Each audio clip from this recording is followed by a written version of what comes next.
सकल मुस्लिम समाज सोशल ग्रुपची राष्ट्रीय एकात्मता तिरंगा रॅली। पंढरपूर शहर तालुक्यातील सकल मुस्लिम समाज सोशल ग्रुप यांच्या वतीने स्वातंत्र्य दिनाचे औचित्य साधून राष्ट्रीय एकात्मता तिरंगा रॅली पंढरपूर शहरातून काढण्यात आली। यावेळी समस्त मुस्लिम समाज बांधवांच्या वतीने मनसे नेते दिलीप बापू धोत्रे यांचा सन्मान करण्यात आला।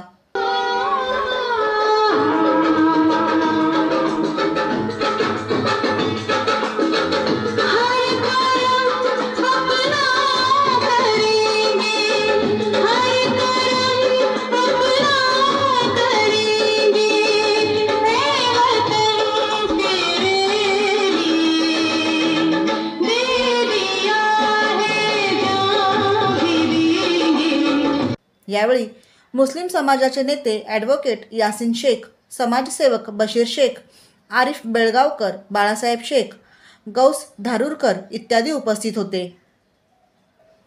ब्युरो रिपोर्ट, जनादेश।